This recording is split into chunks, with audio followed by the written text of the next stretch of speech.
भगवान का स्वरूप ही कुछ ऐसा है। आज गोकुल में एक सभा हो रही है और उस सभा में सभी चिंतित हैं। चिंतित क्यों हैं? क्योंकि आज सभा में सभी आपस में विचार विमर्श कर रहे हैं कि यमुना जी का जल कैसे दूषित हो रहा है, कैसे यमुना जी के जल को पान करने से गौएं और गोपाल मृत्यु को प्राप्त हो रहे हैं। सभी विचार कर रहे हैं कि आज पता नहीं किसके पाप के कारण, किस पाप के कारण यमुना जी का जल दूषित हो रहा है। क्या करें? सभी ने यही निश्चित किया कि हम यमुना जी से यमुना जी के जल का पान नहीं करेंगे। आज कन्हैया वहां पर आते हैं, पूछते हैं बाबा यहाँ किस बात की चर्चा चल रही है, यहाँ किस बात का विचार विमर्श चल रहा है। तो आज नंद बाबा कहते हैं कि हे कन्हैया, यमुना जी का जल दूषित हो गया है और वो जल पान करके हमारे बाल गोपाल, हमारी गौएं मृत्यु को प्राप्त हो रही है। प्रेम से कहो श्री राधे, श्री राधे। तो जब वो मृत्यु को प्राप्त हो रही है, आज कन्हैया ने जब ये सब सुना है तो उन्हें ये समझने में क्षण भर भी, पल भर भी देरी नहीं लगी कि ये सब क्यों हो रहा है। वो जान गए कि इसके पीछे कोई ना कोई रहस्य है। आज उन्होंने एक लीला की है और जब वो लीला की है तो क्या किया, आज वो अपने बाल सखाओं के साथ कंदुक खेलने लगे, अर्थात गेंद खेलने लगे और जानबूझकर आज उन्होंने गेंद यमुना जी के जल में फेंक दी है। प्रेम से कहो श्री राधे, श्री राधे। तो जानबूझकर भगवान ने वो कंदुक, वो गेंद यमुना जी के जल में डाल दी है। अब जैसे ही गेंद यमुना जी के जल में गिरी है तो जिसकी वो गेंद थी उनके सखा मनसुख की, तो वो कहने लगा कन्हैया मुझे ये गेंद चाहिए, मुझे ये कंदुक चाहिए। यदि तुम मेरी गेंद नहीं दोगे तो मैं भी इसी यमुना जी के जल में अपनी समाधि ले लूंगा। मैं घर नहीं जाऊंगा, मैं घर लौट कर नहीं जाऊंगा, क्योंकि मेरी मैया मुझसे पूछेगी कि तुम्हारी गेंद, तुम्हारी कंदुक कहाँ है, तो मैं उन्हें क्या उत्तर दूंगा? हे कन्हैया, मुझे मेरी कंदुक चाहिए, मुझे मेरी गेंद चाहिए। आज कन्हैया कहते हैं कि आप चिंता मत करो, मैं आपकी गेंद वापस लेकर आऊंगा। आज कन्हैया यमुना जी के जल में प्रविष्ट करते हैं। गेंद तो एक बहाना था, उन्हें जाना था किस लिए कि किस कारण से, जिस कारण से यमुना जी का जल दूषित हो रहा था, उस कारण को वहां से हटाना था और उसका कारण था कालिया नाग। आज कालिया नाग के पास गए हैं और उनसे कहा है कि हे नागराज, आप इस स्थान का त्याग करें, आप इस स्थान को छोड़कर चले जाओ। जब कन्हैया ने ये कहा कि हे नागराज, आप इस स्थान को छोड़कर चले जाओ, तब कालिया नाग की पत्नियों ने कन्हैया की ओर देखा है और कहा कि हे बालक, तुम कौन हो? तुम इतने कोमल अंगों वाले हो और हमारे पति को, हमारे स्वामी को यहाँ से जाने का आदेश दे रहे हो। ये आपको शोभा नहीं देता। अरे ये तो पल भर में, क्षण भर में ही तुम्हारा भक्षण कर लेंगे। तुम तो इनके भोजन का एक निवाला मात्र भी नहीं हो, इसलिए हे बालक, यहां से चले जाओ।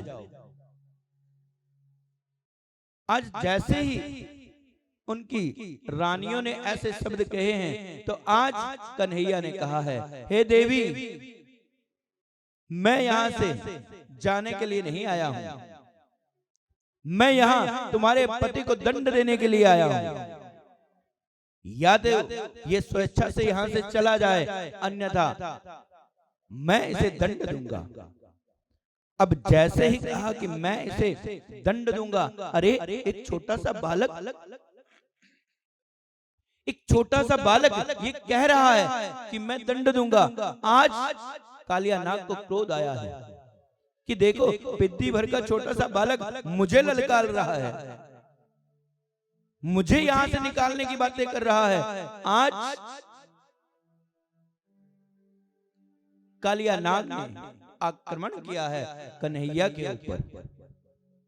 लेकिन कन्हैया को कौन मार सकता है? जो पूरे संसार का पालन करने वाले हैं, जगत पते हैं, दीन बंधु हैं, दीनानाथ हैं, उन्हें कौन मार सकता है? आज कालिया नाग को सबक सिखाया।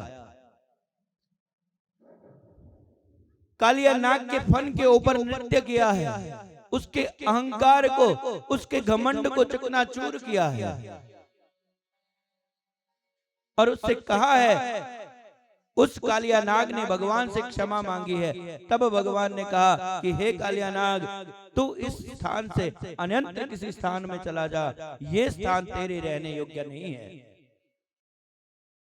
आज से पूर्व जितने भी दैत्य आए, जितने भी राक्षस आए, उन सब राक्षसों का भगवान ने उद्धार किया, अर्थात सबको मृत्यु लोक पहुंचाया है। परंतु मात्र और मात्र कालिया नाग एक ऐसा था जिसे भगवान ने मृत्यु दंड नहीं दिया, जिसे भगवान ने जीवित ही वहां से जाने दिया है।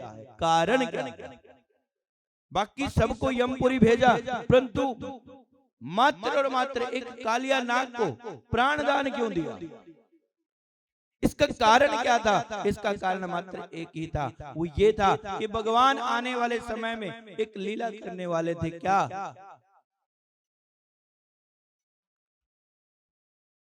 भगवान लीला करने वाले थे क्या?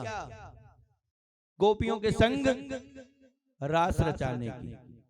और कालिया प्रतीक था काम का, और जहां पर भगवान होंगे वहां पर काम का कोई औचित्य नहीं है, वहां पर काम का कोई अस्तित्व नहीं है, वहां काम ठहर ही नहीं सकता।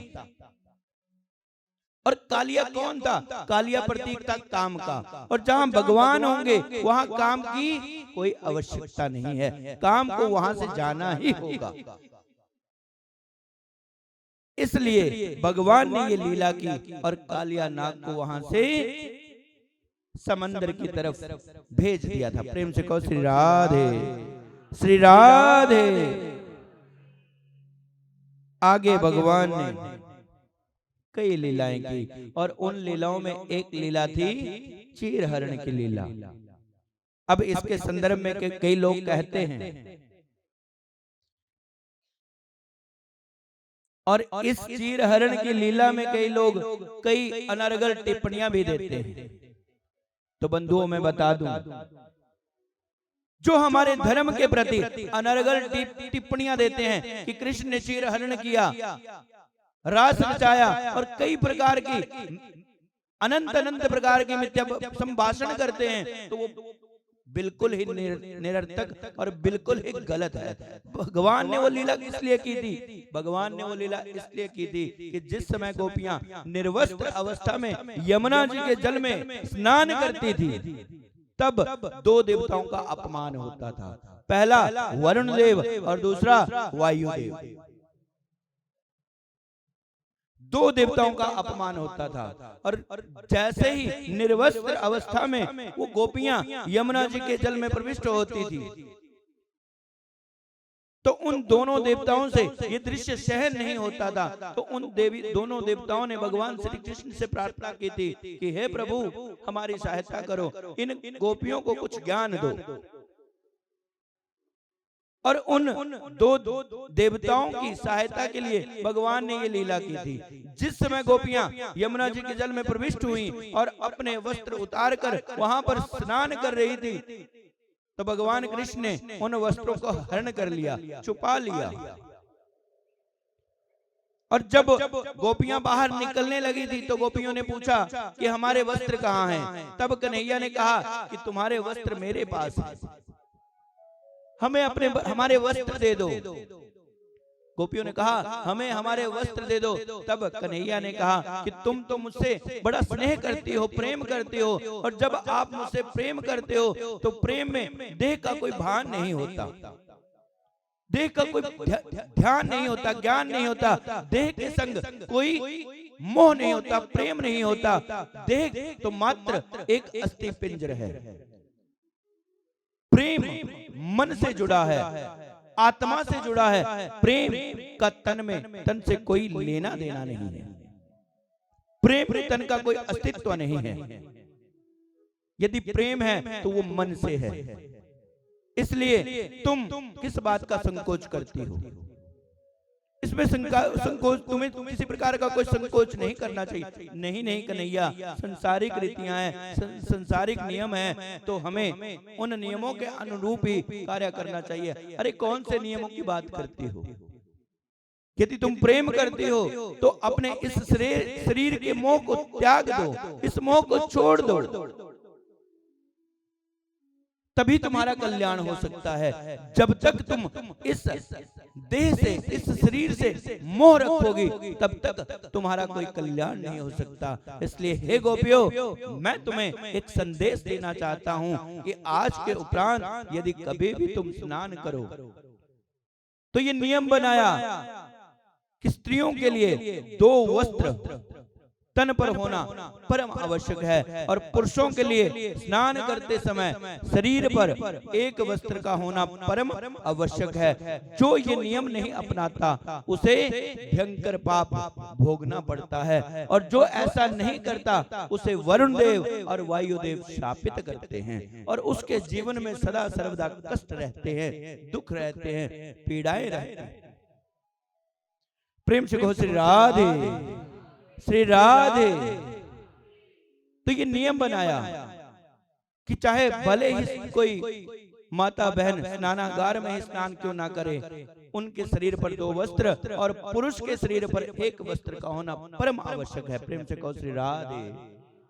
अन्यथा ऐसे वरुण देव और वायुदेव का अपमान होता है।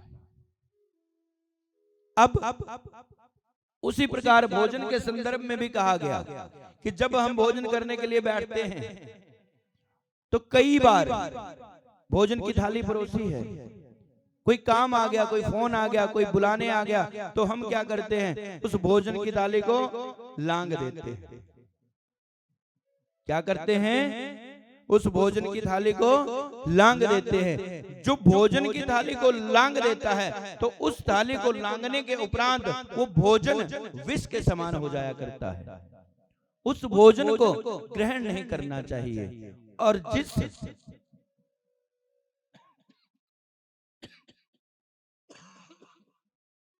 जिस भोजन में बाल मिले, क्या मिले? बाल।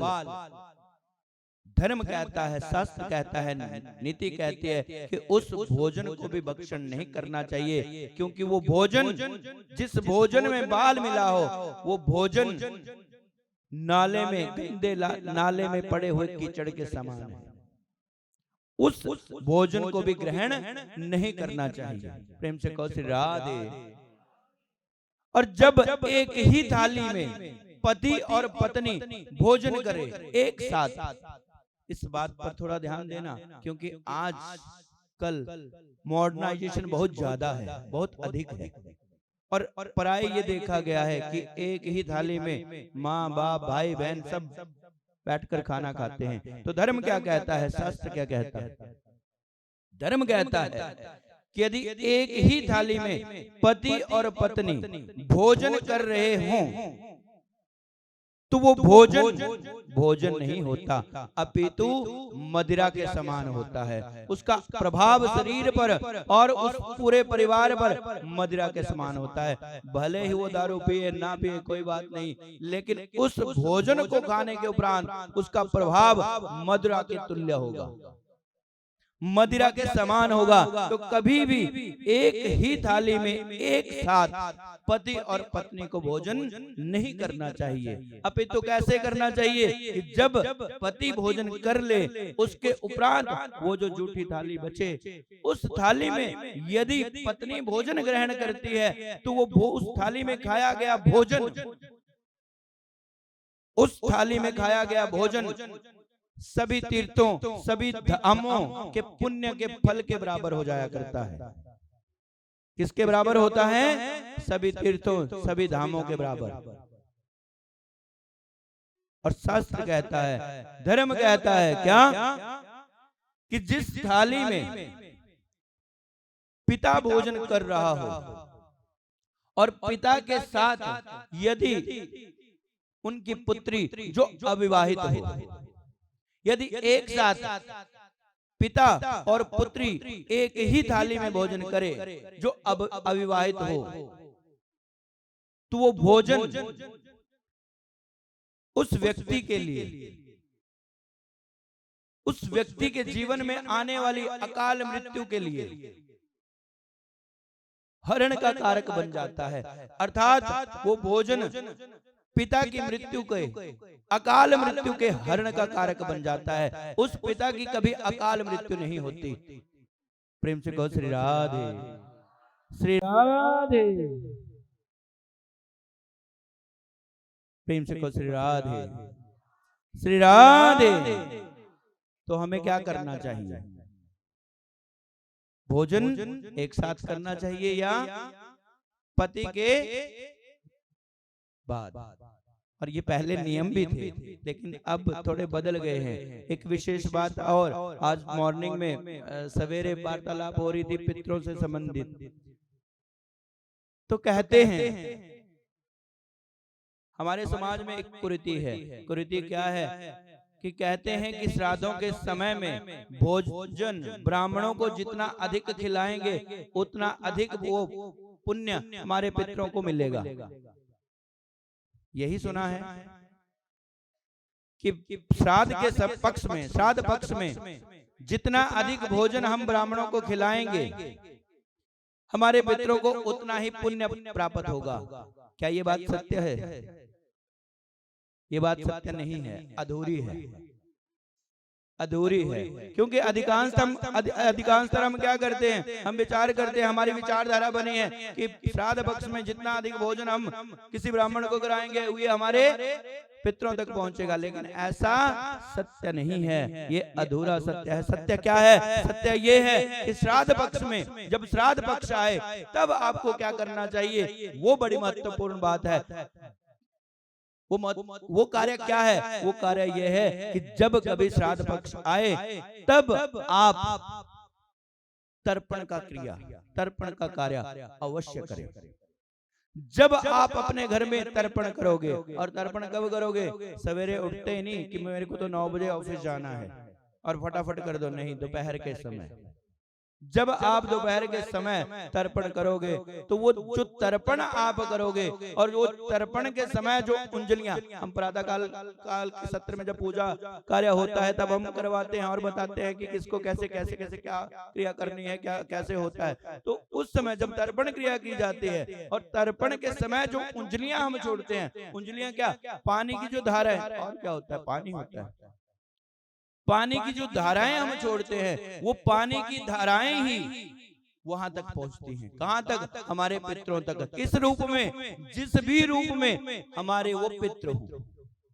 यदि हमारे वो पितृ किसी पक्षी की योनि में है तो उस पक्षी को वो हमारे द्वारा प्रदत्त उंजलियां, जल की उंजलियां उस पक्षी को जल दाने के रूप में प्राप्त होंगी। यदि हमारे पितृ पशु हैं तो हरे चारे के रूप में, यदि मनुष्य हैं तो अच्छे अच्छे भोजन के रूप में,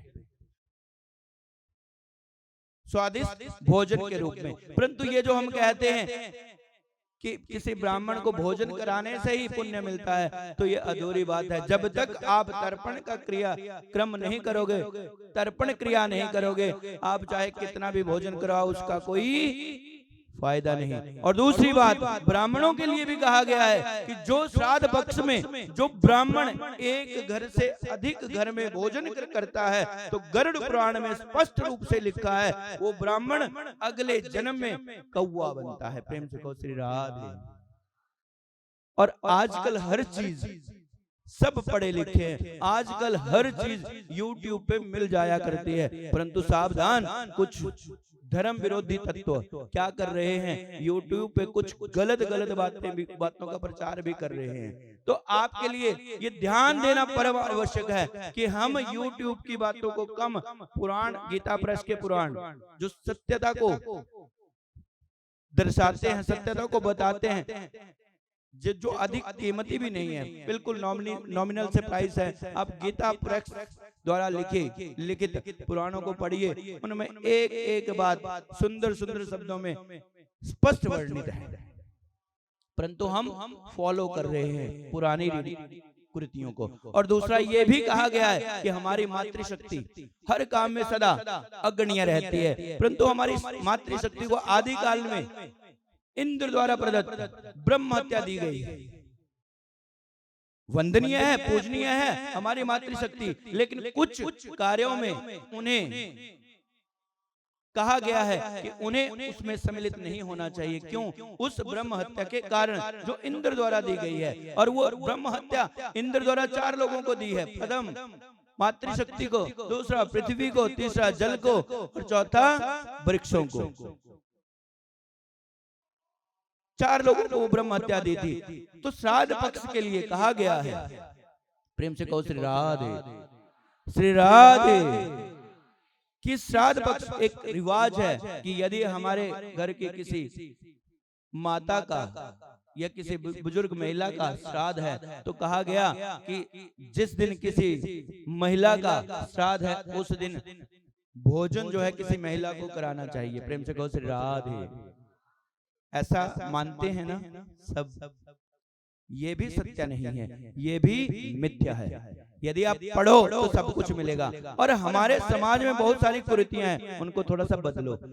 ऐसा नहीं है कि यदि श्राद्ध पक्ष में किसी महिला का श्राद्ध है तो उस दिन महिला को भोजन करवाना है, नहीं। शास्त्र में स्पष्ट लिखा है कि जो स्त्री, जो माता, जो बहन श्राद्ध का भोजन भक्षण करती है, उसके द्वारा चाहे जीवन में कितने भी पुण्य अर्जित किए हैं वो सब नष्ट हो जाया करते हैं, और अंत में उन्हें घोर कष्ट भोगना पड़ता है, घोर दुख भोगना पड़ता है। तो माताओं के लिए श्राद्ध का भोजन ग्रहण करना सर्वथा त्यज्य है, मना है। उन्हें श्राद्ध का भोजन ग्रहण नहीं करना चाहिए। हाँ, यदि आपके यहाँ किसी माता का श्राद्ध है तो आप ये अवश्य कर सकते हैं कि कोई वस्तु आप उनके नाम पर किसी ब्राह्मणी को या अपने से उच्च कुल की किसी स्त्री को दे सकते हैं, लेकिन श्राद्ध का भोजन किसी माता बहन को करवाना दोष है, करना भी और करवाना भी। तो सावधान रहो इन सब चीजों से जो कुरीतियां हमारे समाज में फैली हुई हैं। आज कन्हैया थोड़े से और बड़े हैं, आज चंदा मामा की ओर देखते हैं और मैया से कहते हैं, मैया मुझे ये चाहिए, मुझे चांद चाहिए। आज कन्हैया मैया से कहते हैं कि मैया मुझे चांद चाहिए, तो मैया कहती हैं कि बेटा चिंता मत कर, तेरे बाबा को आने दे, मैं तुझे चांद भी दूंगी। बोले नहीं नहीं मैया, मुझे यही चांद चाहिए और अभी ये चांद चाहिए। अच्छा अभी चाहिए, पर बेटा मैं इसको नहीं ला सकती। हाँ तेरे बाबा को आने दे, जैसे ही वो आएंगे मैं तुझे दे दूंगी। नहीं नहीं भैया मुझे अभी चाहिए। तो माता ने क्या किया, एक पुरात में थोड़ा सा जल लिया और उस जल को कन्हैया के आगे रख दिया। अब जैसे ही जल की से भरी पुरात को कन्हैया के आगे रखा है, तो आज चंदा की छाया उस जल में पड़ती है। तब मैया कहती है कन्हैया ये ले, तेरा चांद तेरे पास आ गया। अच्छा ऐसा चांद होता है क्या? आज कन्हैया मैया से कहने लगे, मैया मैं देखता हूँ दिन भर तू बहुत कार्य करती है, पूरा दिन घर के किसी न किसी कार्य में संलग्न रहती है। मैया मैं सोच रहा हूं कि तेरे लिए कोई बहू ले आऊं। मैं आपके लिए कोई बहू ले आऊं जो आपकी खूब सेवा करेगी। अच्छा, कन्हैया कहते हैं कि कोई ऐसी होनी चाहिए जो आपकी सेवा करे। आज मैया कहती है कन्हैया चिंता क्यों करता है, हमारे घर काफी सारी सेविकाएं हैं जो मेरी सेवा करती हैं। अरे नहीं नहीं मैया, सेविकाएं भी कभी अच्छे से सेवा करती है, वो तो पैसे लेकर काम करती है, जब मन हो तो करेंगे, जब मन नहीं हो तो नहीं करेंगे। अरे नहीं नहीं कन्हैया, हमारे यहाँ की सेविकाएं बड़ी अच्छी हैं। अरे नहीं नहीं मैया, कोई और होनी चाहिए जो दिल से मन से तुम्हारी सेवा करे, अपनेपन के भाव से तुम्हारी सेवा करे। अच्छा, तू ये जलेबी की तरह गोल गोल बातें क्यों कर रहा है? तू कहना क्या चाहता है? मैया मैं आपसे ये कहना चाहता हूँ कि आप मेरा ब्याह करवा दो। अब जब आप मेरा ब्याह करवा देंगी तो आपकी मेरी जो बहू होगी, जो मेरी पत्नी होगी, वो आपकी खूब सेवा करेगी, आपका खूब पाँव दबाएगी। अच्छा अच्छा, हाँ मैया, तू अभी मेरा विवाह करवा दे। अरे कन्हैया, अभी तेरा विवाह कैसे करवा दूं? अभी तेरे बाबा को आने दे, वो आएंगे, मैं उनसे बात करूंगी। जब बात करूंगी तो वो तेरे लिए कोई दुल्हन ढूंढेगी, ढूंढ कर लेकर आएंगे, तब तेरा ब्याह होगा। अरे नहीं नहीं मैया, मेरे लिए रिश्तों की क्या कमी है? अरे मैं नंद बाबा का पुत्र हूँ, तो मेरे लिए तो लाइन। अरे कन्हैया, ये बात तो सही है कि तू नंद बाबा का पुत्र है और तेरे लिए रिश्ते भी बहुत आए हैं, परंतु कन्हैया ये जो तेरी करतूतें हैं ना, ये तेरे रिश्ते होने नहीं देते। बार बार तेरे रिश्ते तेरी करतूतों के कारण टूट जाया करते हैं। अच्छा, कैसे करतूतें? अरे कन्हैया, ये जो तू पूरे नगर में चोरियां करता है, गलत गलत काम करता है, तो तुझे तेरे साथ कौन अपनी पुत्री ब्याहेगा? लोग ये कहेंगे अरे एक चोर के साथ कौन अपनी बेटी का रिश्ता कर देगा, कौन अपनी बेटी का संबंध स्थापित बना देगा? तो तेरी करतूतें अच्छी नहीं है, तेरा विवाह नहीं हो सकता। अरे नहीं नहीं मैया, नंद बाबा का नाम है, सर्वत्र नंद बाबा का सम्मान होता है, तो मेरा विवाह तो उनके नाम से ही हो जाएगा। अच्छा, विवाह तुझे करना है ये नंद बाबा को? अरे भैया, विवाह तो मुझे करना है, लेकिन उनकी चलती है ना, जब उनकी चलती है तो हो सकता है, होगा क्यों नहीं?